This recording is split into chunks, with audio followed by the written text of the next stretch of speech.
Assalamualaikum warahmatullahi wabarakatuh. Halo teman-teman, kami dari kelompok 8 yang beranggotakan Nisa Nur Aisyah dan Siti Sadia. Pada kesempatan kali ini, kami akan menjelaskan mengenai penjabaran materi pembelajaran matematika SMA kelas 10 semester 1 dan 2. Untuk memenuhi mata kuliah telaah kurikulum yang diampu oleh dosen Dr. Andes Cici Nurul Haq MPD. Pembahasan yang akan kami bahas mengenai materi pembelajaran matematika SMA kelas 10 semester 1 dan 2, yaitu yang pertama materi pokok, kompetensi dasar, kegiatan pembelajaran, dan tujuan pembelajaran. Materi pembelajaran matematika SMA kelas 10 semester 1 terdiri dari eksponen dan logaritma, persamaan dan pertidaksamaan linier, sistem persamaan dan pertidaksamaan linier, matriks, relasi dan fungsi, dan barisan dan deret. Untuk materi pembelajaran matematika SMA kelas 10 semester 1 akan dijelaskan oleh saya sendiri.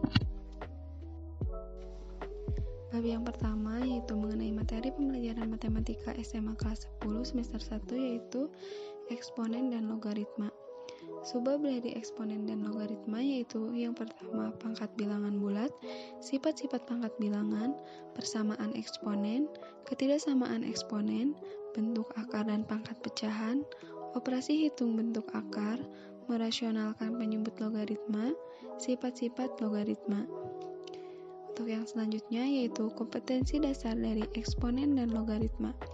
Yang pertama, mampu mentransformasi diri dalam berperilaku jujur, tangguh menghadapi masalah, kritis dan disiplin dalam melakukan tugas belajar matematika. Yang kedua, menunjukkan sikap bertanggung jawab, rasa ingin tahu, jujur dan perilaku peduli lingkungan. Yang ketiga, memiliki dan menerapkan aturan dan eksponen sesuai dengan karakteristik permasalahan yang akan diselesaikan dan memeriksa kebenaran langkah-langkahnya. Dan yang terakhir yaitu menyajikan masalah nyata menggunakan operasi aljabar berupa eksponen dan logaritma serta menyelesaikannya menggunakan sifat-sifat dan aturan yang telah terbukti kebenarannya. Untuk yang selanjutnya yaitu kegiatan pembelajaran dari eksponen dan logaritma. Yang pertama yaitu mengamati peristiwa atau fenomena penggunaan eksponen dan logaritma. Misalnya, fenomena kejadian gempa bumi. Yang kedua, mencermati dan menyelidiki kriteria-kriteria atau ciri-ciri yang terdapat dalam suatu bentuk eksponen dan logaritma. Yang ketiga yaitu menjelaskan dan menguraikan sifat-sifat eksponen dan logaritma.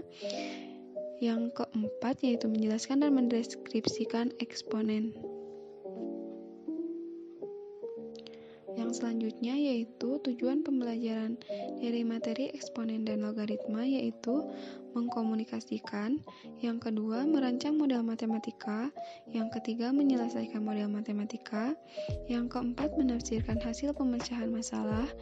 Yang kelima membuktikan berbagai sifat eksponen dan logaritma, menerapkan berbagai sifat eksponen dan logaritma, dan yang terakhir yaitu berlatih berpikir kritis dan kreatif. Bab yang kedua yaitu persamaan dan pertidaksamaan linier. Subbab dari materi ini yang pertama yaitu persamaan linier satu variabel, yang kedua pertidaksamaan linier satu variabel, yang ketiga persamaan linier dua variabel, yang keempat pertidaksamaan linier dua variabel, yang kelima sifat-sifat nilai mutlak, yang keenam persamaan yang memuat nilai mutlak, dan yang terakhir yaitu pertidaksamaan yang memuat nilai mutlak. Yang selanjutnya yaitu kompetensi dasar dari materi ini. Yang pertama yaitu mendeskripsikan dan menganalisis konsep nilai mutlak dalam persamaan dan pertidaksamaan serta menerapkannya dalam pemecahan masalah nyata.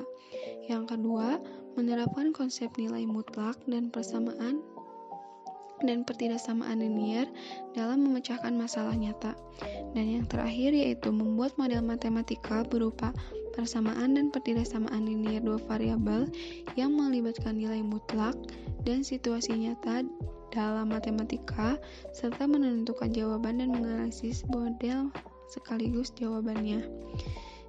Yang ketiga yaitu Kegiatan pembelajaran dari materi ini yang pertama yaitu mencermati, menyelidiki, dan melakukan penyelesaian masalah persamaan dan ketidaksamaan dengan langkah-langkah yang tepat. Yang kedua, menjelaskan dan menguraikan langkah-langkah menyelesaikan permasalahan persamaan dan ketidaksamaan. Yang ketiga, menjelaskan dan mendeskripsikan ketidaksamaan linier satu variabel dengan menyertakan contoh-contohnya. Yang keempat yaitu menjelaskan dan mendeskripsikan cara menyelesaikan persamaan linier dua variabel dengan metode yang tepat disertai contoh-contohnya. Yang terakhir yaitu tujuan pembelajaran dari persamaan dan ketidaksamaan linier, yaitu yang pertama, menghadapi permasalahan pada kasus persamaan dan ketidaksamaan dalam kehidupan sehari-hari, berpikir kreatif, membangun model matematika permasalahan, dan berpikir kritis. Bab yang ketiga yaitu sistem persamaan dan ketidaksamaan linier. Subbab dari materi ini yaitu sistem persamaan linier dua variabel, sistem persamaan linier tiga variabel, dan sistem ketidaksamaan linier dua variabel. Yang kedua yaitu kompetensi dasar dari materi ini, yaitu yang pertama, mampu mentransformasi diri dalam berperilaku jujur, tangguh menghadapi masalah, kritis, dan disiplin dalam melakukan tugas belajar matematika. Yang kedua, menunjukkan sikap bertanggung jawab, rasa ingin tahu, jujur, dan berperilaku peduli lingkungan. Dan yang terakhir yaitu mendeskripsikan sistem persamaan linier 2 dan 3 variabel serta ketidaksamaan linier 2 variabel dan mampu menerapkan berbagai strategi yang efektif dalam menentukan penyelesaiannya serta memeriksa kebenaran jawabannya dalam pemecahan masalah matematika. Yang ketiga yaitu kegiatan pembelajaran dari materi ini. Yang pertama yaitu menjelaskan dan mendeskripsikan sistem persamaan linier dua variabel dengan menyertakan contoh-contoh. Yang kedua, menjelaskan dan mendeskripsikan jenis-jenis penyelesaian sistem persamaan linier dua variabel. Yang ketiga, menjelaskan dan mendeskripsikan cara merancang model dan menyelesaikan sistem persamaan linier dua variabel menggunakan beberapa metode. Dan yang terakhir yaitu menjelaskan cara-cara mendeskripsikan penyelesaian permasalahan nyata menggunakan sistem persamaan dan ketidaksamaan linier. Yang terakhir yaitu tujuan pembelajaran dari sistem persamaan dan ketidaksamaan linier. Yang pertama yaitu siswa dapat menjelaskan karakteristik masalah. Yang kedua, merancang model matematika. Yang ketiga, menyelesaikan model matematika. Yang keempat, menemukan ciri-ciri SPLDP atau SPTDP. Dan yang terakhir yaitu menuliskan konsep SPLDP atau SPTDP. Bab yang keempat yaitu matriks. Subbab dari materi matriks yaitu yang pertama matriks, yang kedua notasi dan ordo matriks, yang ketiga jenis-jenis matriks, yang keempat operasi hitung matriks, yang kelima determinan matriks, dan yang keenam yaitu inverse matriks.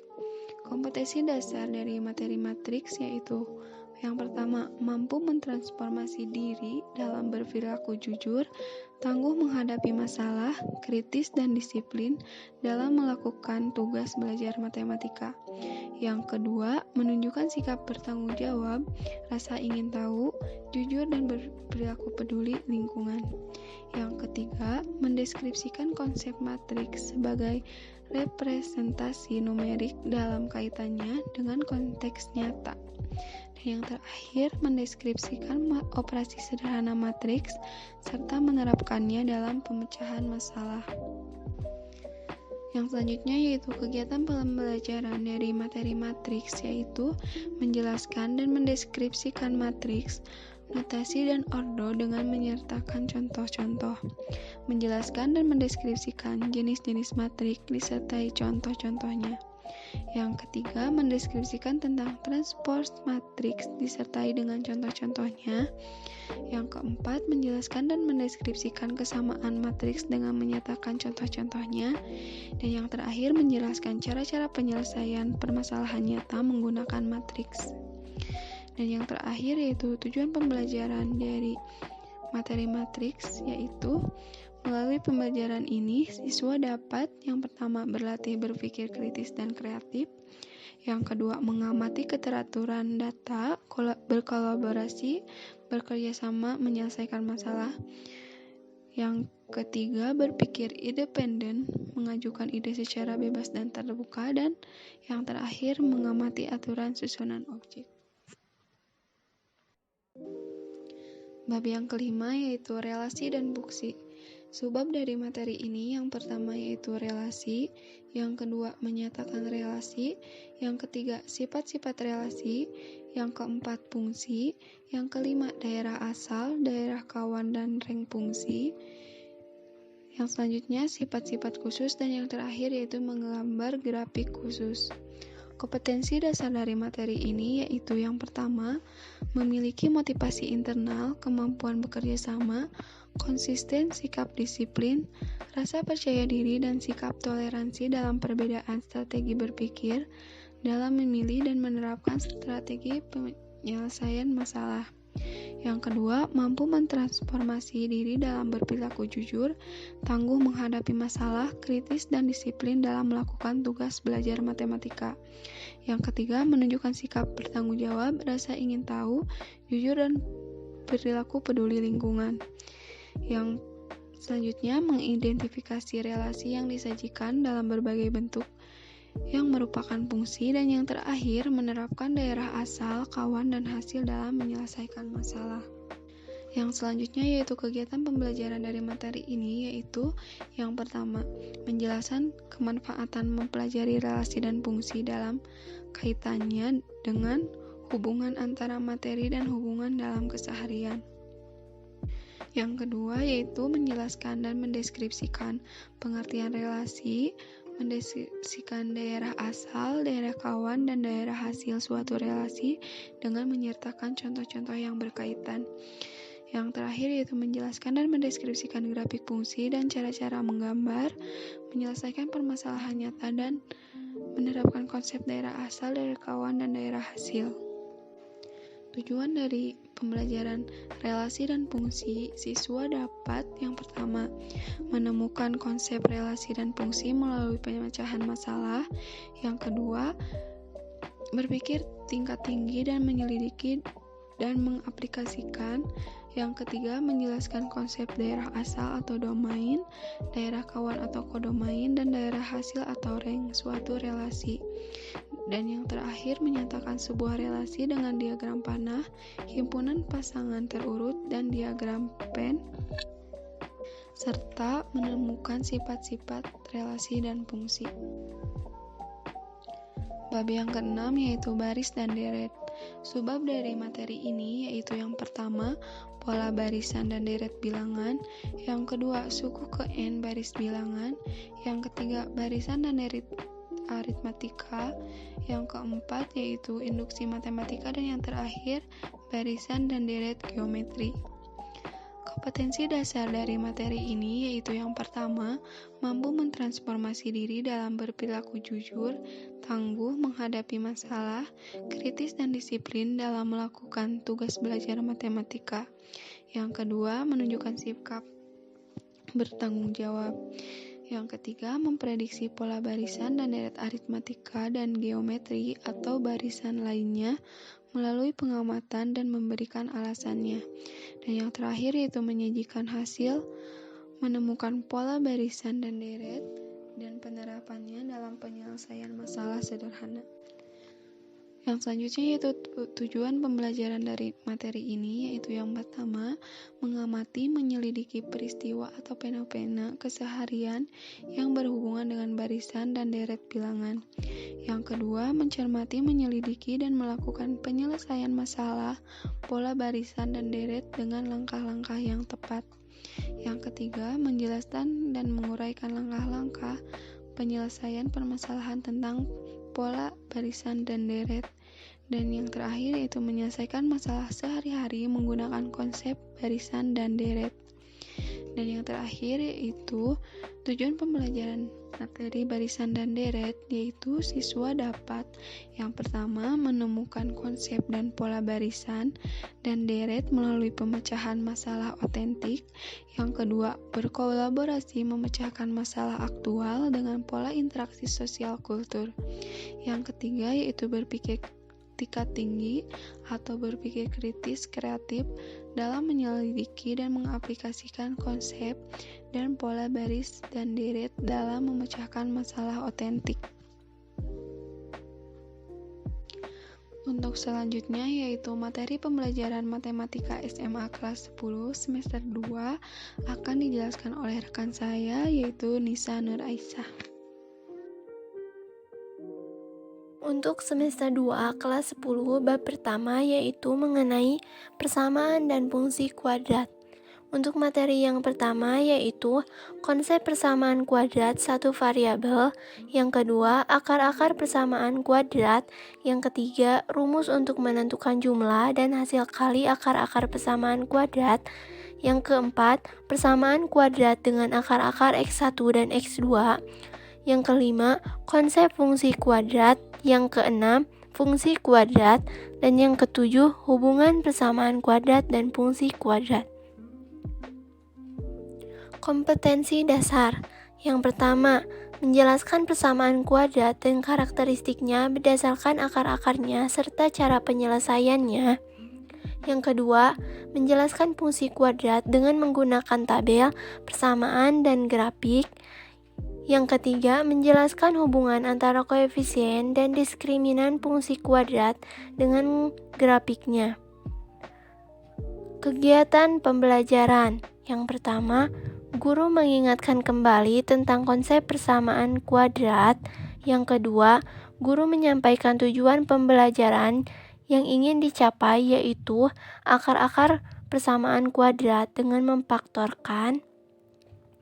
Yang ketiga, guru memberikan gambaran tentang pentingnya memahami grafik fungsi kuadrat dihubungkan dengan permasalahan nyata untuk mendorong rasa ingin tahu dan keaktifan siswa.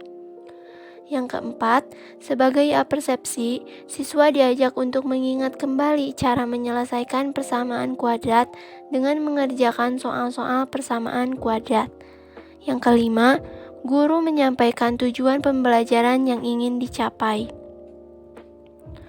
Tujuan pembelajaran persamaan dan fungsi kuadrat.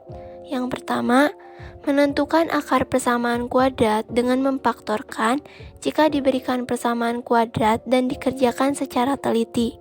Yang kedua, mengidentifikasi jumlah dan hasil kali akar-akar dari persamaan kuadrat berdasarkan koefisien-koefisiennya jika diberikan persamaan kuadrat dan dikerjakan secara teliti. Yang ketiga, menentukan akar persamaan kuadrat dengan melengkapkan kuadrat sempurna jika diberikan persamaan kuadrat dan dikerjakan secara teliti. Untuk bab yang kedua yaitu mengenai trigonometri. Untuk materinya yang pertama, ukuran sudut, yaitu derajat dan radian. Yang kedua, perbandingan trigonometri pada segitiga siku-siku. Yang ketiga, nilai perbandingan trigonometri untuk 0 derajat, 30 derajat, 45 derajat, 60 derajat, dan 90 derajat. Yang keempat, relasi sudut. Yang kelima, identitas trigonometri. Yang keenam, aturan sinus dan kosinus. Dan yang ketujuh, grafik fungsi trigonometri. Kompetensi dasar. Yang pertama, menjelaskan rasio trigonometri, sinus, kosinus, tangen, kosekan, sekan, dan kotangen pada segitiga siku-siku. Yang kedua, menyelesaikan masalah konstektual yang berkaitan dengan rasio trigonometri, sinus, kosinus, tangen, kosekan, sekan, dan kotangen pada segitiga siku-siku. Kegiatan pembelajaran. Siswa memperhatikan motivasi dari guru terkait materi grafik fungsi sinus, kosinus, dan tangen.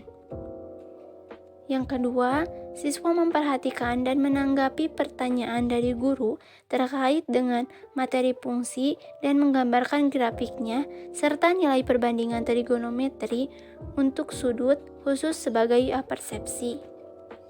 Yang ketiga, siswa mendengarkan penjelasan dari guru mengenai materi yang akan dibahas, yaitu konsep fungsi trigonometri serta tujuan pembelajarannya.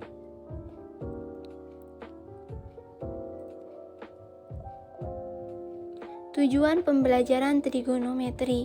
Yang pertama, menentukan nilai perbandingan trigonometri, sinus, kosinus, tangen, kosekan, sekan, dan kotangen pada segitiga siku-siku. Yang kedua, menentukan nilai perbandingan trigonometri, sinus, kosinus, dan tangen dari sudut khusus. Yang ketiga, menentukan nilai perbandingan trigonometri, sinus, kosinus, dan tangen dari sudut di semua kuadran. Yang keempat, mengerjakan soal dengan baik berkaitan dengan materi mengenai perbandingan trigonometri pada segitiga siku-siku, perbandingan trigonometri sudut-sudut khusus, dan perbandingan trigonometri dari sudut di semua kuadran. Untuk bab yang ketiga, yaitu mengenai geometri, untuk materinya yang pertama, konsep jarak titik, garis, dan bidang. Yang kedua, kedudukan titik. Yang ketiga, jarak antara titik dan titik. Yang keempat, jarak titik ke garis. Yang kelima, jarak titik ke bidang. Yang keenam, jarak antara dua garis dan dua bidang yang sejajar. Ketujuh, konsep sudut pada bangun ruang. Kedelapan, sudut antara dua garis dalam ruang. Kesembilan, sudut antara garis dan bidang pada bangun ruang. Dan ke-10, sudut antara dua bidang pada bangun ruang. Kompetensi dasar. Pertama, memiliki motivasi internal, kemampuan bekerja sama, konsisten, sikap disiplin, rasa percaya diri, dan sikap toleransi dalam perbedaan strategi berpikir dalam memilih dan menetapkan strategi menyelesaikan masalah. Yang kedua, mampu mentransformasi diri dalam berperilaku jujur, tangguh, menghadapi masalah, kritis, dan disiplin dalam melakukan tugas belajar matematika. Yang ketiga, menunjukkan sikap bertanggung jawab, rasa ingin tahu, jujur, dan perilaku peduli lingkungan. Kegiatan pembelajaran. Guru memberikan gambaran tentang pentingnya memahami geometri dan memberikan gambaran tentang aplikasi geometri dalam kehidupan sehari-hari. Sebagai persepsi, untuk mendorong rasa ingin tahu dan berpikir kritis, siswa diajak mengamati bangunan di sekitar sekolah atau menunjukkan video, menunjukkan unsur-unsur titik, garis, dan bidang. Yang ketiga, guru menyampaikan tujuan pembelajaran yang ingin dicapai, yaitu menentukan kedudukan, jarak yang melibatkan titik, garis, dan bidang. Tujuan pembelajaran. Yang pertama, melalui kegiatan diskusi dan pembelajaran kelompok dalam pembelajaran geometri ini. Yang kedua, diharapkan siswa terlibat aktif dalam kegiatan pembelajaran dan bertanggung jawab dalam menyelesaikan pendapat, menjawab pertanyaan, memberi saran dan kritik, serta dapat terlibat aktif dalam pembelajaran geometri. Kemudian, bekerja sama dalam kegiatan kelompok. Untuk bab yang keempat, yaitu mengenai limit fungsi. Untuk materinya yang pertama, menentukan konsep limit. Yang kedua, sifat-sifat limit fungsi. Dan yang ketiga, menentukan limit fungsi. Kompetensi dasar. Pertama, memiliki motivasi internal, kemampuan kerjasama, konsisten, sikap disiplin, dan sikap toleransi dalam perbedaan strategi berpikir dalam memilih dan menerapkan strategi menyelesaikan masalah. Yang kedua, merumuskan aturan dan sifat limit fungsi aljabar melalui pengamatan contoh-contoh. Dan yang ketiga, merumuskan aturan dan sifat limit fungsi aljabar. Kegiatan pembelajaran. Pertama, guru memberikan gambaran tentang pentingnya memahami limit dan memberikan gambaran tentang aplikasi limit. Yang kedua, sebagai persepsi untuk mendorong rasa ingin tahu dan berpikir kritis, siswa diajak memecahkan masalah. Dan yang ketiga, guru menyampaikan tujuan pembelajaran. Tujuan pembelajaran dari limit fungsi yang pertama, Dengan kegiatan diskusi dan pembelajaran kelompok dalam pembelajaran limit fungsi aljabar, diharapkan siswa terlibat aktif dalam kegiatan pembelajaran dan bertanggung jawab dalam menyampaikan pendapat, menjawab pertanyaan, memberi saran, dan kritik. Yang kedua, menjelaskan kembali pengertian limit fungsi aljabar. Dan yang ketiga, menggunakan teorema limit untuk menyelesaikan bentuk tak tentu dengan menggunakan pedoman operasi aljabar yang benar dengan tepat dan sistematis. Untuk bab yang kelima, yaitu mengenai statistika. Untuk materinya, yang pertama, penyajian data tunggal dalam bentuk tabel, yang kedua, penyajian data tunggal dalam bentuk diagram, dan yang ketiga, penyajian data kelompok dalam bentuk diagram atau histogram. Kompetensi dasar. Pertama, mampu mentransformasi diri dalam berperilaku jujur, tangguh menghadapi masalah, kritis dan disiplin dalam melakukan tugas matematika. Yang kedua, menunjukkan sikap bertanggung jawab, rasa ingin tahu, jujur, dan perilaku peduli lingkungan. Mendeskripsikan berbagai penyajian data dalam bentuk tabel atau diagram yang sesuai. Yang ketiga, mendeskripsikan data dalam bentuk tabel atau diagram tertentu yang sesuai dengan informasi yang ingin dikomunikasikan. Kegiatan pembelajaran. Pertama, guru memberikan gambaran tentang pentingnya memahami penyajian data berkelompok ke dalam tabel, distribusi frekuensi, dan histogram untuk data yang banyak, serta memberikan gambaran tentang aplikasinya dalam kehidupan sehari-hari. Yang kedua, sebagai persepsi untuk mendorong rasa ingin tahu dan berpikir kritis, misalnya siswa diajak mengamati data nilai ujian. Yang ketiga, guru menyampaikan tujuan pembelajaran yang ingin dicapai. Tujuan pembelajaran dari statistika yaitu dengan kegiatan diskusi, siswa terlibat aktif dalam kegiatan pembelajaran statistika dan bertanggung jawab dalam menyampaikan pendapat, menjawab pertanyaan, memberi saran dan kritik, bekerja sama dalam kegiatan berkelompok, toleran terhadap proses pemecahan masalah yang berbeda dan kreatif, serta dapat menyajikan data berkelompok dalam bentuk tabel distribusi frekuensi dan diagram atau histogram. Bab ke-6 yaitu peluang materi. Pokok dari materi peluang yaitu yang pertama, kemungkinan suatu kejadian, yang kedua, frekuensi relatif suatu hasil percobaan, dan yang terakhir, peluang suatu kejadian.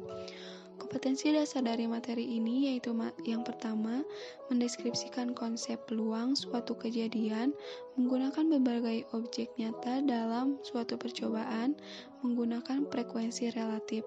Yang kedua, yaitu menyajikan hasil penerapan konsep peluang untuk menjelaskan berbagai objek nyata melalui percobaan menggunakan frekuensi relatif.